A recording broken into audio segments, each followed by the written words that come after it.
अरे यार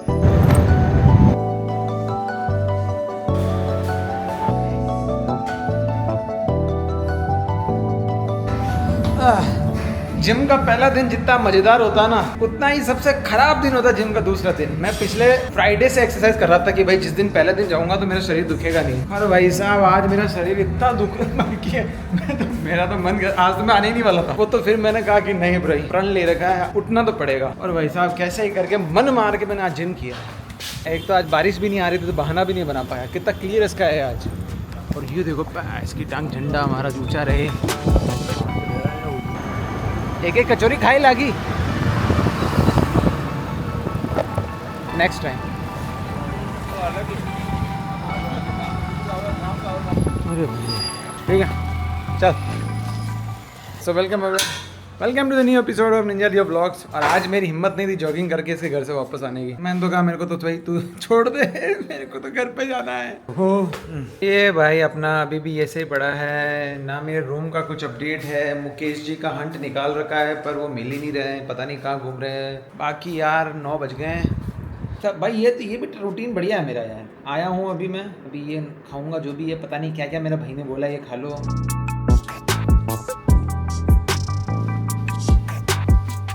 भाई जैसे जैसे मैं ये बना रहा हूँ ना वैसे वैसे मुझे पता चल रहा है कि जब कोई नई चीज़ डेवलप होती है, कोई नया डिज़ाइन, कोई नया प्रोडक्ट, तो उसके लिए कैसे कैसे तो मैं सोच के चलते हो हाँ ऐसा ऐसा बनेगा। फिर पता चलता है अरे ऐसा करूँगा तो ये खराब हो जाएगा। फिर तुम उसको सही करते हो, फिर आगे बढ़ते हो, अरे ये कर दिया तो ये खराब हो गया। तो ऐसा ही मेरे साथ हो रहा है अभी। जो मैं प्लान कर रहा हूँ फिर उसके मैं आज 4 कदम आगे सोच रहा हूँ कि भाई अगर मैं ये लगाता हूँ तो आगे जाके ये कैसे लगाऊंगा, ये नहीं लगेगा, वो पार्ट नहीं लगेगा। वैसा ही अभी इसके साथ हुआ। तो जैसे मैंने तुमको कल के ब्लॉग में बताया कि मैं इनको स्टैंड अप स्क्रू से जोड़ने का प्लान था मेरा। उस स्टैंड अप स्क्रू में मुझे 2 कमियां लगी। पहली कमी तो ये लगी कि उसको अगर यूज करता हूं मैं तो इस डिजाइन में मुझे छेद करने पड़ेंगे। जैसे यहाँ छेद करूंगा, उसके बाद यहाँ से एक बोल्ट जाएगा और वो उधर कनेक्ट होगा और वो आगे जाके दूसरे पैनल से कनेक्ट होगा। तो वैसे करके मुझे यहाँ पे 1 2 3 4 5 6 के आसपास बोल्ट लगाने पड़ेंगे। और उससे होगा क्या कि पहले तो यार इसमें छेद हो जाएंगे, और दूसरी चीज ये कि फिर वो बस वही काम कर रहे हैं उसके अंदर। स्टैंड अप स्क्रू बस इन 2 पैनल को जोड़ने का काम कर रहे हैं और कुछ काम नहीं करेंगे वो इस डिजाइन में। मेरे को कोई प्रॉब्लम नहीं है कि वो एक यही काम कर रहे हैं, पर जब आप दिमाग से एक तीर से 2 निशाने मार सकते हो व्हाई नॉट। इसीलिए मैंने सोचा कि मैं मार्केट से स्टैंड अप स्क्रू नहीं खरीदूंगा, मैं खुद के डिजाइन करे हुए क्लैंप्स लगाऊंगा अपने इसके अंदर। क्लैंप मतलब माँ की आंख देख लेना क्या होता है। मैंने पता नहीं क्लैंप ही बोलते हैं क्या बोलते हैं इसको, अभी तो मुझे तो नहीं पता। अभी मन में है जो नाम दे दिया मैंने इसको। ये चीज जो मैं बना रहा हूँ उसकी तुम वर्किंग समझो। तो पहले तो हम ऐसी पत्ती बना लेंगे 8x1 की, जिसमें से ये हो, फिर यहाँ पे इसमें अपन को यहाँ से ये कट रहेगा, फिर अंदर उस पत्ती में ऐसा कट रहेंगे, ये कट रहेंगे, ये कट रहेंगे। इन कट्स का रीजन अभी बताता हूँ। एक पत्ती तो ये हो गई, एक पत्ती अपनी ऐसी बनेगी। पहले ये सिंपल पत्ती है, 2 ये इंचेस है, 2 इंचेस, ये 1 इंचेस, और ये एक होल है। ये होल बोल्ट फिट करने के लिए। कल के ब्लॉग में मैंने वो बोल्ट बताया था जो मैंने गुल्लू के वहाँ फाइनल किया था। इस होल का साइज उतना ही है जिसमें वो बोल्ट फिट हो जाए। इसकी चौड़ाई भी उतनी ही है जिसमें वो बोल्ट फिट हो जाए। ये चीज रिमेंबर रखना। इन दोनों को मैं नाम दे देता हूँ। को अपन बोलेंगे को आई क्लैंप बोल देते हैं, ठीक है, आई क्लैंप। और इसको अपन ये भी आई जैसा ही लग रहा है यार माँ ये आगे जाके एल हो जाएगा, ठीक है, क्योंकि फिर अपन इसको बैंड करेंगे तो इसको एल क्लैंप बोल देते हैं। यहाँ तक समझ में आ गया? नहीं समझ में आया तो अभी निकल लो यहाँ से। इतना मस्त समझा रहा हूँ तुम्हें समझ में नहीं आ रहा? ध्यान दो क्लास में। ये जो 90 डिग्री वाला क्लैंप है इसको हमने यहाँ पे फिट कर दिया। ये पैनल्स हैं अपने जो ड्रैगन पैनल्स हैं, ये वाले पैनल्स हैं। अबे पैनल्स की स्पेलिंग नहीं आती, छोड़ो, आती है पर अभी लिख नहीं पा रहा। फिर अपन इसको यहाँ चिपका दिया, ये देखो ऐसे चिपक गया। ऐसा फिट करने के बाद जो अपना ये वाला पीस है इसको यहाँ पे फिट कर देंगे इसके ऊपर। एक बार ऊपर लगा दिया, फिर इसको कस देंगे अपन। ये देखो ये स्क्रू यहाँ लग गए और ये अपने दोनों पैनल्स जो हैं इस क्लैंप की मदद से जुड़ गए। अब ये तो हुआ इसका एक काम कि भाई दोनों पैनल्स को जोड़ के रखने का, ये इसका एक काम है। अब यहाँ तक समझ में आया तुमको? ये जो अंदर के 2 जो पोर्शन कटे हुए हैं इस आई क्लैंप में, जो ये 2 पोर्शन कटे हुए ना, उन साइज की चौड़ाई जो है वो इसके बराबर है। फैन है, ये फैन में ये 2 होल होते हैं ना जहाँ से फैन फिट होता है। ये जो मेरा ये कूलर है इसमें भी बराबर है, ये वाले फैंस भी सब में बराबर है। मेरा प्लान ये है जहाँ जहाँ पे ये पंखे लगेंगे वहीं पे हम क्लैंप्स लगाएंगे ताकि सपोर्ट का सपोर्ट मिले दोनों पोर्शंस को। और साथ ही साथ जो ये क्लैंप है पे अपन ऐसे पंखा भी फिट कर सकते हैं स्क्रूज से। इससे क्या 2 फायदे हो जाएंगे अपने तो क्या मजबूती की मजबूती हो जाएगी और अपने को ज्यादा कुछ दिमाग लगाना ही पड़ेगा। तो इसी को बोलते हैं एक तीर से 2 निशाने मारना। चलो भाई निंजा लियो लेक्चर सेशन खत्म करते हैं यहाँ पे। भाग जाओ। चलो भाई छोटे मोटे काम तो होते रहेंगे, पर सबसे बढ़िया बात है जगदीश ने फ़ोन आ गया मेरे को। जगदीश ने बोला कि मैं आज फ्री हूँ अभी शाम को, तो अपने क्लैंप्स वाला काम वो कर देगा। ये नेकी और पूछ मैं तो फोकट ही बैठा हूँ।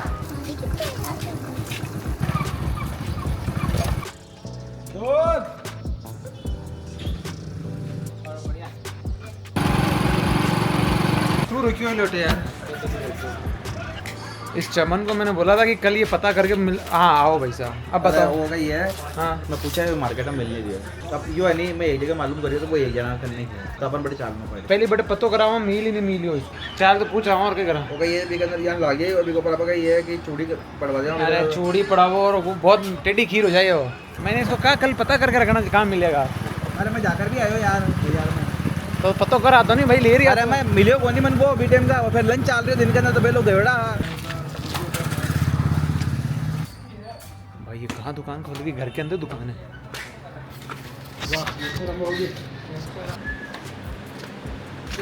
हाँ बाबू दूसरा चलेगा यहाँ, कोई तकलीफ नहीं उसकी, फिर वो 15-20 एक जैसी चाहिए।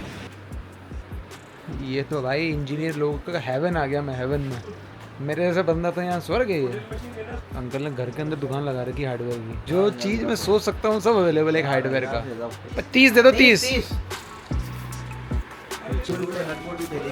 हाँ ये परफेक्ट स्क्रू मिला है। वो वाला लास्ट टाइम वाला तो बहुत बड़ा था। चल भाई मैं तो यार जो आज में काम ही आना कर यार, तो पहले नहीं बता सकते हो? कल लापा लेट हो गया रात का, इसलिए मैं बताया वो नहीं, और सुबह में आए हो या तो खाना पर जोड़ो, नहीं तो मैं सुबह लेट चल जाता हूँ यार। डिस्चार्ज हो रही है भाई के अंदर की साइज नापनी है। साइज नाप दे एक बार इसकी यार। थ्रेड साइज तेरे हो गई 4 mm, तो थ्रेड समय 5 आ रही है, इसको 5.5 mm काटना तू। 5.5 mm को सर्कल काटना है। तू यार इस डिज़ाइन को हमने सॉफ्टवेयर में डाल के पूरा जो भी जैसा बनवाना तो बनवा तो दिया है। हाँ, और ज़्यादा हमें ब्लॉग बना नहीं पाया क्योंकि इसके पापा यहीं पे है ना, तो थोड़ी शांति बना के रखनी पड़ रही है इनको।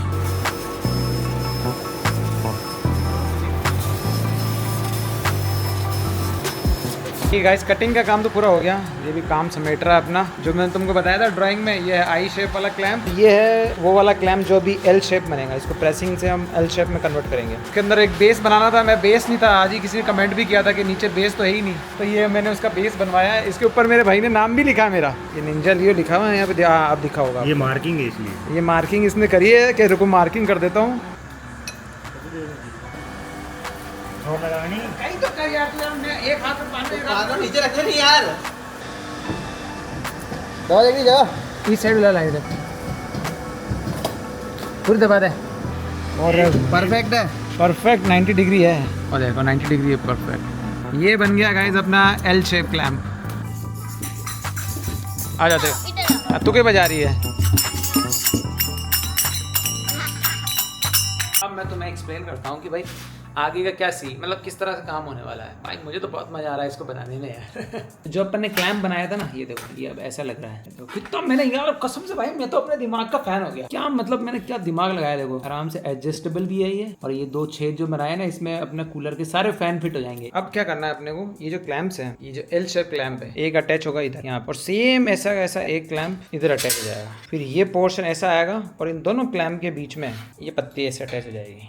इससे होगा ये कि दोनों पोर्शन फिर ऐसे स्टेबल भी रहेंगे और उनको सपोर्ट भी मिल जाएगा। इन्हीं क्लैंप्स पे अपन अपना फैन वैन सारा सेटअप अटैच हो जाएगा इन 2 स्क्रूज पे। अब नया क्वेश्चन ये होता है कि मैं इन एल शेप को यहाँ पे लगाऊंगा कैसे। एक जवाब तो तुम अभी बोलोगे कि वेल्ड करवा लो इनको यार। तो भाई वेल्ड जो है, वेल्ड बहुत मुश्किल है, क्योंकि जस्ट इमेजिन कि एक क्लैंप में यहाँ लगाता हूँ, अब मुझे दूसरा क्लैंप इधर लगाना है और सेम लगना चाहिए वो, ठीक है। ऐसे नहीं कि आगे पीछे हो गया या इधर उधर हो गया, ऐसा नहीं होना चाहिए। इस एंगल पे इधर लगा है, सेम एंगल पे ये वाला लगा होना चाहिए, ताकि जब मैं इनको अटैच करूं बराबर अलाइनमेंट बैठा रहे इन दोनों पैनल्स का। तो मेरे को तो लगता नहीं है कि वेल्डिंग से ऐसी अलाइनमेंट बैठ पाएगी। एक तो वेल्डिंग में बैकवर्ड ऑप्शन नहीं है कि एक बार वेल्ड हो गया तो हो गया, और मेरे ख्याल से तो प्रिसाइज वेल्डिंग करते हैं, मेरे ख्याल से तो कोई नहीं होगा। मेरे को लग रहा है कि ऑप्शन बन सकता है ये, इसका नाम क्या है, एरलबाइट स्टैंडर्ड, एरलबाइट स्टैंडर्ड, पता नहीं, एरोलाइट बोलता हूँ इसको, एरोलाइट ही नाम है क्या इसका। ये सबको चिपका देती है, इनको मिक्स करो और ये मस्त जॉइंट बनाती है जो सब अच्छे से अच्छे चिपका। ये मेरी टेबल है और ये इसका फ्रेम है। इन दोनों को भी मैंने इसी ट्यूब से चिपका रखा है।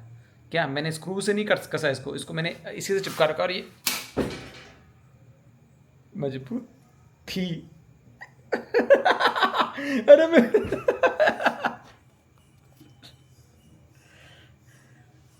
तो सोच रहा था बहुत मजबूत है ये, पर ये तो यहीं पे फेल हो गई यार। कल तो चेक किया था तब तो नहीं उतर रही थी ऐसे, आज कैसे ये अचानक उतर गई। अरे यार ये टेबल और खराब हो गई। ये देखो यहाँ पे जो दिख रहा है ना, ये लकड़ी उतरी है। ये स्टील के ऊपर से तो उतारना मुश्किल है इसको, स्टील पे तो बहुत अच्छा चिपका हुआ है ये। मेरे ख्याल से काम कर सकता है अपना जुगाड़। एक बार ट्राई करने में क्या जा रहा है। मेरा प्लान यही है कि एक रात को अपन टेस्ट कर ले, कोई नहीं अब कर ही लेते हैं ना, लेके आए तो क्या पता मजबूत हो जाए। इन दो को मैं ऐसे चिपकाऊंगा रात भर के लिए और अगले दिन देखूंगा कितनी मजबूती है। अगर इनफ मजबूत है तो हम इस आइडिया के साथ कंटिन्यू करेंगे, नहीं तो फिर कुछ नया आइडिया सोचना पड़ेगा। प्रॉब्लम्स तो आती रहेंगी भाई, प्रॉब्लम यही है, कुछ नया बनाने चला हूँ तो छोटी मोटी प्रॉब्लम तो आएगी, उसको ओवरकम करना पड़ेगा। ओके, अच्छे से मिलाने के बाद बस इसको ऐसे रब करके छोड़ दो। तो भजन चल रहा है अपना मस्त। खाने में बना है आज गोभी की सब्जी। आज का ब्लॉग मैं सोच रहा हूँ यही अंत कर देता हूँ। Thank you very much, thanks for watching today's blog. I hope कि आज जो मेरी ये कांड हुआ है उसके बाद भी हम आगे बढ़ते रहेंगे हमारे प्रोजेक्ट को लेकर। देखते हैं क्या कहाँ जाता है हमारा ये cabinet. Thank you very much, thanks for watching this blog. और कुछ आपके दिमाग में कुछ आइडिया आ रहा हो जो मैं कर सकता हूँ अपने कैबिनेट में तो कमेंट बॉक्स में लिख देना। मैं मिलता हूँ आपसे अगले ब्लॉग में, तब तक के लिए this is Ninja signing out.